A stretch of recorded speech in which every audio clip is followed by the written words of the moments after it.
ለስሜታቸው ብቻ እነሱም አያውቁትም ፖሰስ ሆነው ቢውልድ አድርገው ፐርፐዝሊ ይልካቸዋል። የኤልዛቤል መንፈስ አለ። ከዚህ በፊት ነግሬያቸዋለሁ። የፍቅር አምላክ በመባል የምትታወቅ በቆሮንቶስ ከተማ ውስጥ ያለች የአፍሮዲጡ ቤተ ጣዖት በመባል የሚመለክ የሚሰራ ምንድነው የሚመለከው? ዝሙት ይመለካል። ዝሙት እንደ አምላክ ይመለካል። ማንም ሰው ገበያ እንደሚሄድ ሄዶ ቤተ ጣዖቱ ክፍት ነው። ራቁታቸው ሊሆኑ ቆንጆ ቆንጆ ሴቶች ያስቀምጡላችኋል። ትገባለህ፣ ታያለህ። ዕቃ ከሆነ በር ላይ አስቀምጠህ ገብተህ ዝሙትን ሰርተህ ትወጣለህ። ምንድነው ሲባል ከተማው በአጠቃላይ በዛ መንፈስ ፖሰስ ይሆናል። በተደጋጋሚ እንዲህ አይነት ህልም የምታዩ ሰዎች እንዲህ አይነት ነገር ወደ እናንተ ህይወት እየመጣ እንደሆነ እግዚአብሔር እያስጠነቀቃችሁ እንደሆነ እወቁ። እስራኤል በጦርነት አልተሸነፈም። ዘኍልቍ መጽሐፍ ላይ ማየት ትችላላችሁ። እስራኤል በጦርነት አልተሸነፈም፣ በሰልፍ አልተሸነፈም፣ በኃይለኝነት አልተሸነፈም፣ በእርግማን አልተሸነፈም። ማን ረገመ?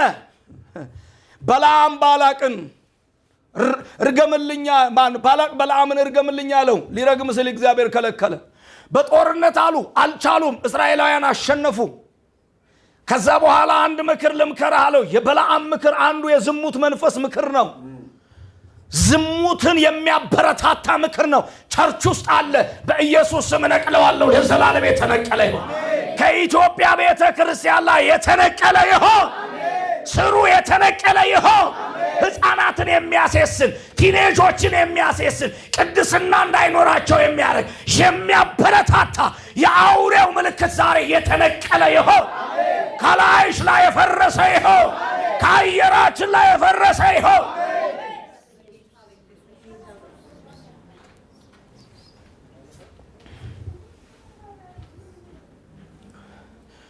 ምን አለ መሰለህ? ቆንጆ ቆንጆ ሴቶችን አዘጋጅ ልምከርህ አለ። ቆንጆ ቆንጆ ሴቶችን የት? ቸርች። ቆንጆ ቆንጆ ሴቶችን እኛ ሀገር በጣም ጌታን እንደተቀበሉ ታዋቂ ሰዎች አርቲስቶች ሊሆኑ ይችላሉ። በተለያየ ነገር ውስጥ ታዋቂ ሰዎች ሊሆኑ ይችላሉ።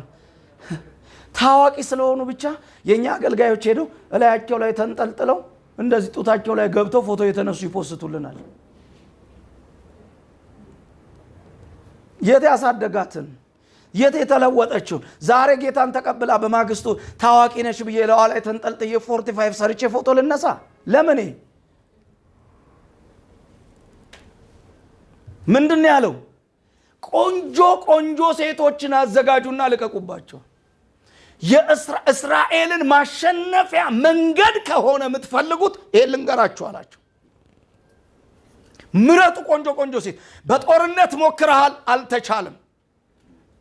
በእርግማን ሞክረሃል፣ አልተቻለም። ልብ በሉ፣ በእርግማን ሊሞከርባችሁ ይችላል፣ እግዚአብሔር ያፈርሰዋል። በሰልፍ ሊሆን ይችላል፣ ተንበርክከሽ ታፈርሽው ይሆናል። ወይም እግዚአብሔር በጸጋው ጉልበት በባሪያዎቹ አልፎ ሊሰብረው ይችላል። አጋንንታዊ ነው ሊመታው ይችላል። ዝሙት ግን ከባድ ፐርፐዝሊ ነው የሚላክብህ። ሊጥሉህ ነው የሚላክብህ።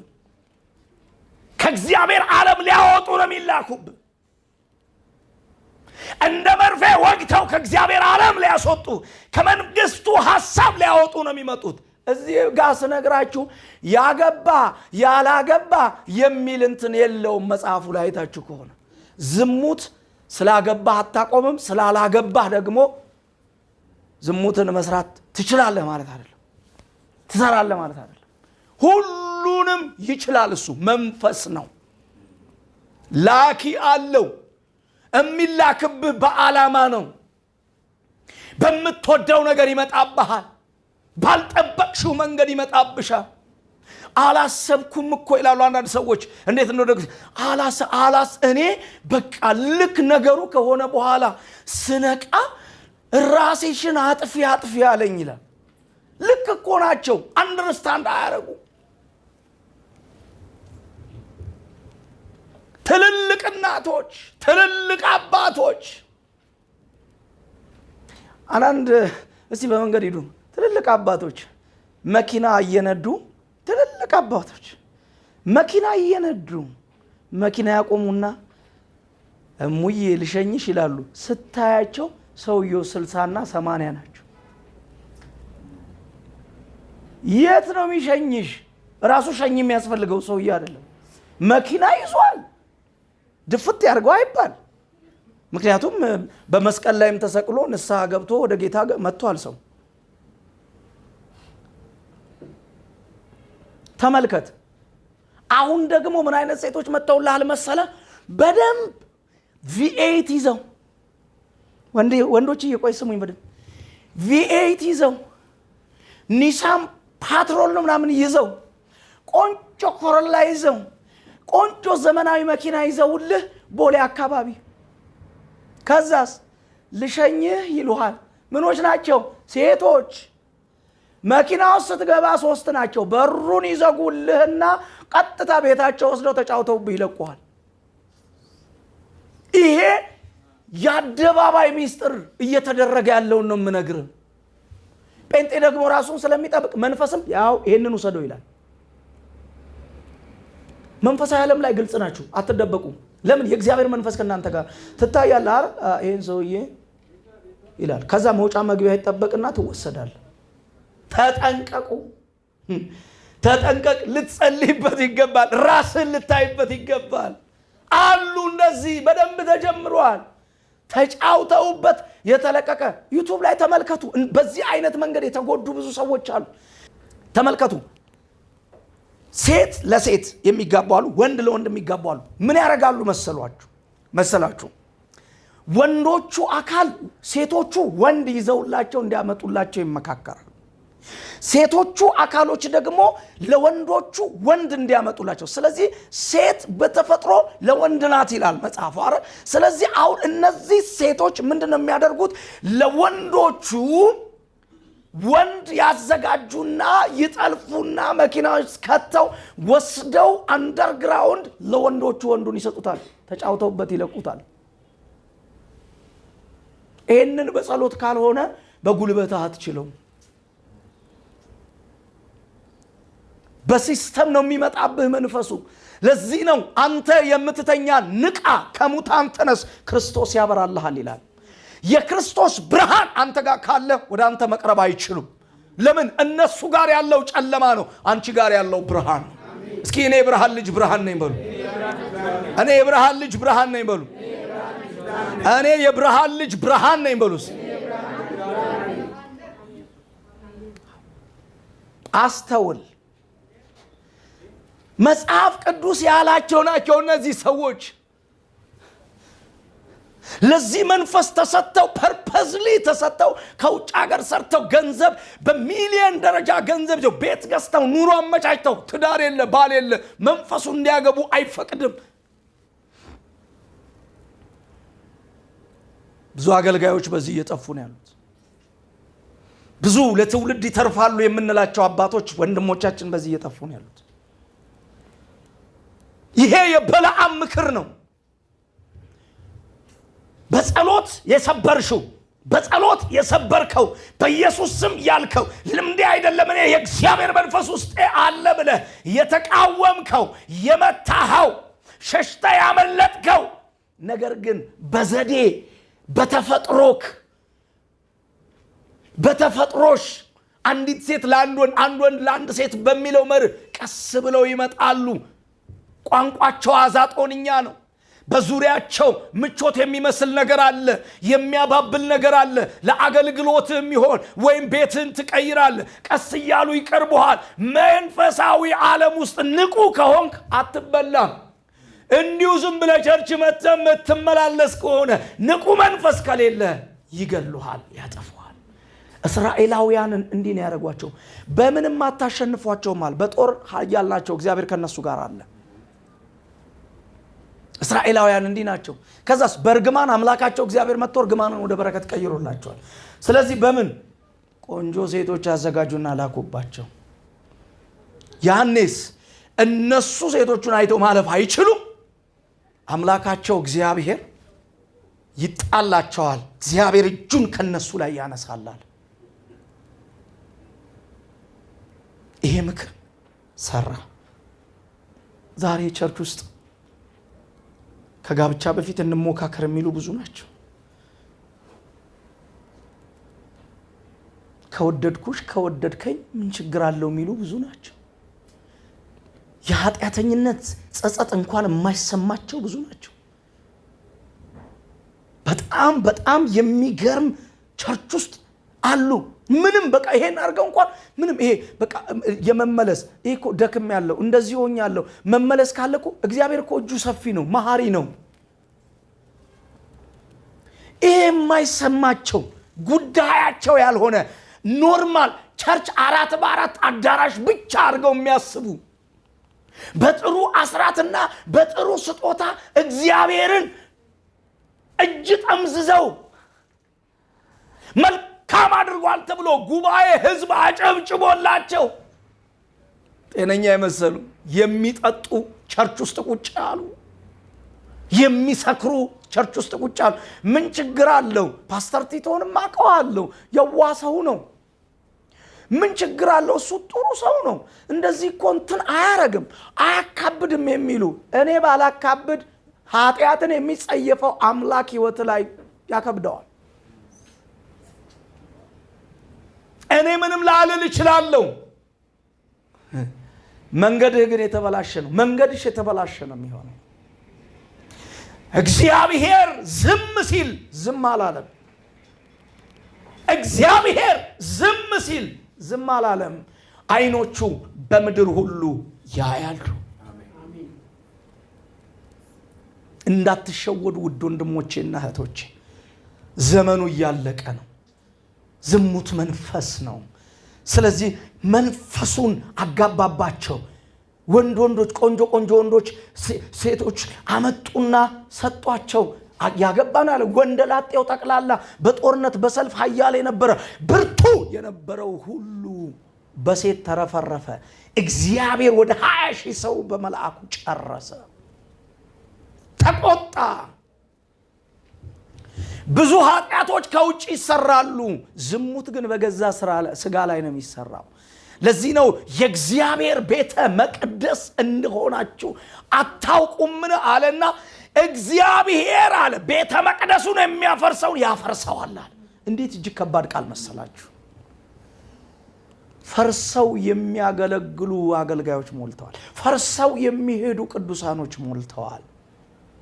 ፈርሰው የፈረሰ ቤት ማለት ታውቃላችሁ፣ ኮንዶሚኒየም በር ያልተገጠመለት ወይም ደግሞ እንዲህ የፈራረሰ ከተማ መሃል አሁን ለምሳሌ መንግስት ያፈረሳቸው አሉ። ለልማት ብሎ ያፈረሰ ሰዎቹ የሉም፣ እዛ ቤቱን ለቀውታል። መንግስት መጥቶ ዶዘር አስገብቶ እስከሚያፈርሰው ድረስ ሰዎች ይኖሩበታል። በር የለው፣ አውሬ ቢገባ ያገኘዋል፣ ዘራፊ ቢገባ ያገኘዋል፣ የሆነ ነገር ቢገባ ያገኘዋል። ለምን? የፈረሰ ቤት። የፈረሰ ሰው እንዲህ ነው። እግዚአብሔር የሰራውን ቤት ግን ማንም ሰይጣን ቢመጣ አንተ በኢየሱስ ስም እስካል ቅድስናን እስከጠበቅ እግዚአብሔር ካንተ ጋር እንዳለ እስከታመንክ ድረስ እግዚአብሔር በውጪ የጠላቶችን ኪዳን ያፈርሳል። የፈረሰ ጴንጤያቱን በኃጢአት ከፈረስክ መከላከያው ንስሐ ብቻ ነው። መመለሻው ንስሐ ብቻ ነው። ቤቱን መገንቢያው የመጀመሪያው ንስሐ ብቻ ነው። ቤቱን መስሪያው አንተነትን መገንቢያው ጥፋትን አምነ በቃ በእግዚአብሔር እግር ስር ውድቅ ብለ ጌታ ሆይ ማረኝ፣ ትችላለህ ማረኝ፣ አባቴ ነህ ማረኝ፣ አቅቶኛል ማረኝ፣ ኃይልህን ስጠኝ። እግዚአብሔር በሚመለሰው እጅጉን ደስ ይለዋል። እጅጉን አንድ ጊዜ ያስበኛል። ሳምሶን የወደቀው በሴት ነው። መጽሐፈ መሳፍንት ምዕራፍ 13 ላይ ስትመለከቱት የመጣበት እስራኤል 40 ዓመት ለፍልስጤም ታልፋ ተሰጣ። ተንገሽግሸው ካለቀሱ በኋላ ወደ ማኖሄ ቤት መጥቶ ሳምሶን መጣ። በመሪት መጣ። በፕሮግራም እግዚአብሔር ትውልዱን ነፃ ሊያወጣበት መጣ። ለማን እንደተፈለግ እግዚአብሔር ለማን እንዳዘጋጀ ለየትኛው ትውልድ እንዳዘጋጃችሁ አታውቁምና ንቁ። ገና አይኑን ሲከፍት የፍልስጤምን ሴት አየ ይላል።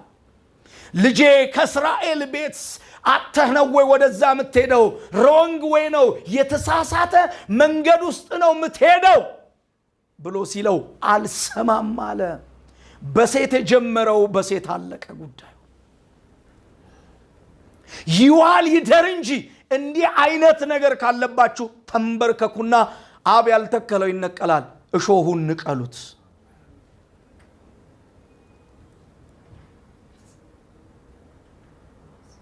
እግዚአብሔር ሰው ይስጣችሁ። ደግሜ እላችኋለሁ መንፈሴ ላይ ስለመጣ እንደ ትንቢት እግዚአብሔር ሰው ይስጣችሁ። እውነተኛ በዚህ ጉዳይ ተፈትኖ ያለፈ ዛሬ ለትውልድ የሚራራ እውነተኛ የሆነ አባት ይስጣችሁ። በድካማችሁ የማይቀልድ፣ በድካማችሁ የማይስቅ፣ በአበሳ ላይ ሌላ አበሳ የማይጨምርላችሁ፣ የሚመልሳችሁ፣ የሚራራላችሁ እውነተኛ የሆነው አባት እርሱ እግዚአብሔር ራሱን ያስቀመጠባቸው በዚህ ጉዳይ ላይ ነፃ ሊያወጡ የሚችሉ አባቶችን እግዚአብሔር ይስጣችሁ። ተደባልቋል። አሁን በምን ታውቀዋለህ? በምን ታውቀዋለህ? በዚህ ጉዳይ ላይ ብለህ ብትል መድረክ ላይ አውጥቶ 3 ወር ብሎ ይጽፍልሃል፣ 6 ወር ብሎ ይናገርብሃል። አሁን በጣም የሚገርም ዘማሪ ልጅ ያየን ነው። ቤተክርስቲያን መግለጫ አውጥታበታለች። ኢየሱስ መግለጫ ያወጣበት ይሆን? እስኪ በኢየሱስ ቦታ ሁን። ኢየሱስ መግለጫ ያወጣበት ነበር ይሆን? እየተቃወምኩ አይደለም፣ ግን አደባባይ ላይ ሰውየው ጳውሎስ እንዲህ ነው ያለው፣ በእናንተ መካከል ባጭሩ ከባድ ዝሙት አለ አለና ከአባቱ ሚስት ጋር የተኛ ሰው አለ አለ። ይሄ ሰው ከአባቱ ሚስት ጋር ተኝቶ ይሆን? አልቻልኩም ሲል ሰምቻለሁ። አቃታኝ ሲል ሰምቻለሁ። ምን ያህል ተደክሞበታል፣ ምን ያህል ተሰርቶበታል። ልፈርድ አይደለም፣ ያልሰራንበትን በነገራችን ላይ አምጠ ያልወለድከው ልጅ አይደለም፣ አምጠ ያልወለድከው ልጅ ልትራራለት አትችልም። እግዚአብሔር እሱን የሚመልሰው። አያችሁ፣ ሳምሶን ታው ሲለው እምቢ አለ፣ ሄደ። ታው ይለዋል አባትየው፣ ሄደ። እንደገና ሄዶ የመጨረሻ ምን ዋጋ ደረሰ መሰላችሁ? ደሊላ ጋር። ደሊላ ማለት የመጨረሻዋ የዝሙት አዳሪ፣ በዝሙት ፖሰስድ የሆነች የዝሙት አሰራጭ የሆነች ሴት፣ በልምድ የካበተች፣ ከባለስልጣን ከሊቅ እስከ ደቂቅ የሚያገኛት፣ ከባለስልጣን እስከ ተራው ሰው የሚያገኛት፣ በዚህ ዝሙት የተካነች ልምድ ያላት አጥምዳ የማትለቅ ኃያል ሴት ነች። ከቤት የተጀመረ አደባባይ ላይ በልምድ ወጣ።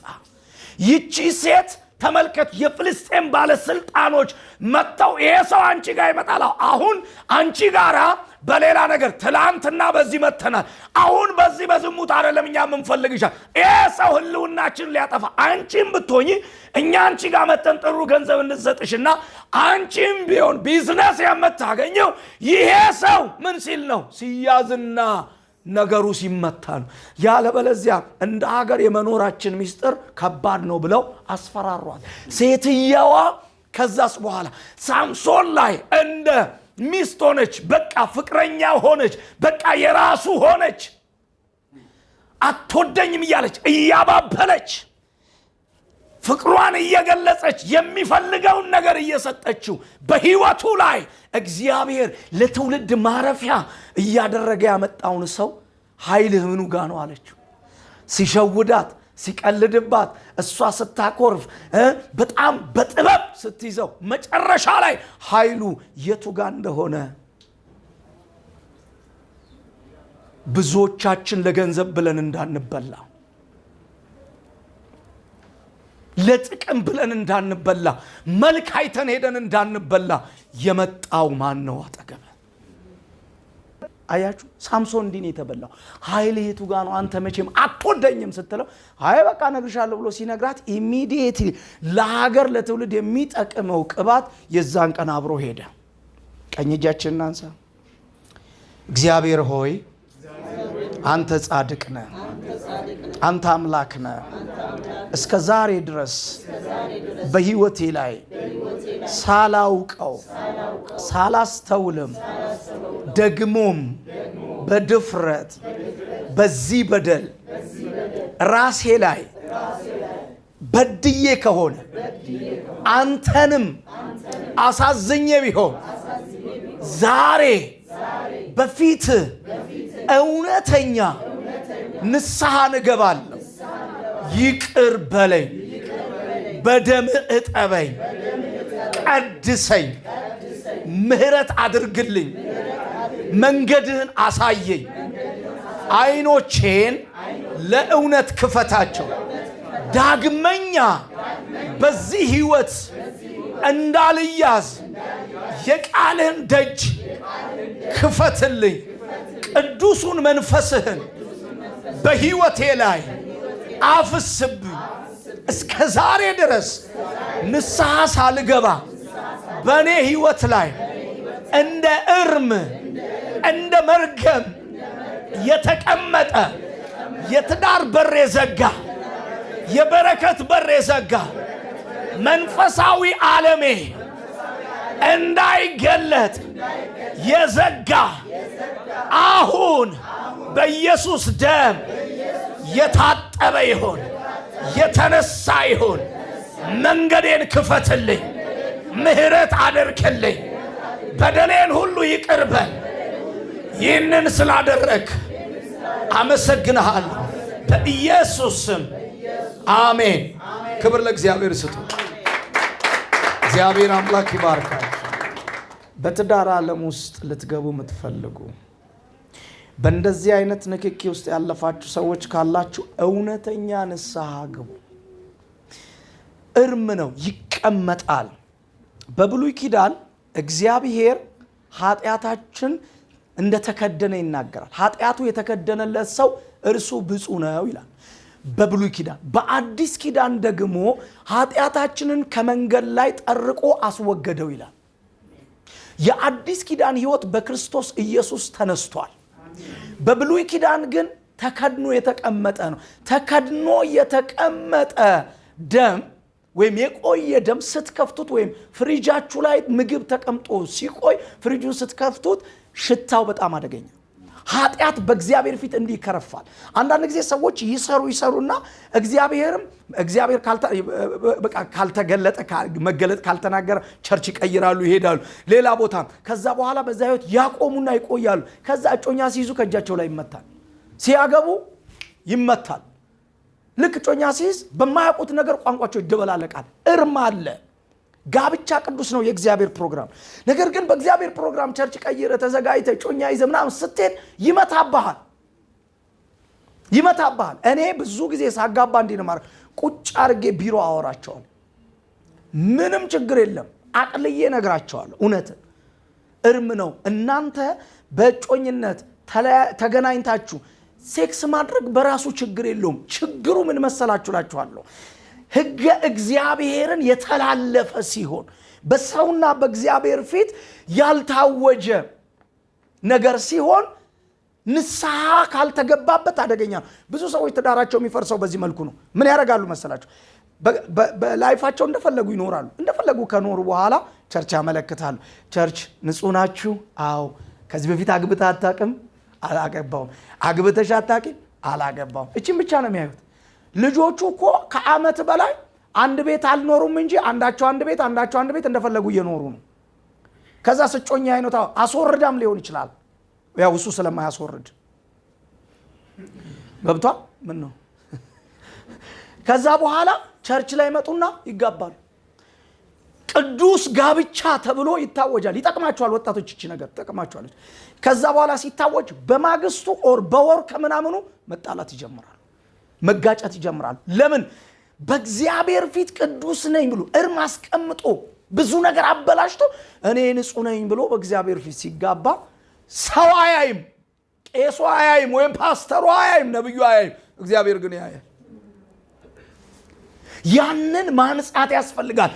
ከህይወት ጎዳናችሁ ዛሬ የምትማሩት ለዛሬ አሁን ዛሬ እየታገላችሁ አሁን ሰዓት ሄዷል አይጨርስም እንደ እያላችሁ ሊሆን ይችላል የምትሰሙት። ነገ ግን ህይወት ጎዳና ላይ ያገኝካል። የምትማረው ለዛሬ አይደለም ለነገክ ነው። የብዙ ሰዎች ትዳር ለዚህ እኔ እንደዚህ ሆነናል ብለው ሲሉ ነው ግልጽ ነገሩኝ፣ ግድ የለም እኔ አባት ነኝ፣ የእናንተ ነገር የኔ ነው፣ ስለዚህ እንዲህ ነው ብዬ ስላቸው ሴቶች ደስ ይሉኛል። ወዲያው ግልጽ ነው የሚናገሩት። ወንድ ልጅ ቶሎ አይናገርም፣ ከባድ ነው። የፈለገ ብትለው አይናገር። ሴት ግን ኧረ አብረን ተኝተናል ነው። እግዚአብሔር ይባርክሽ።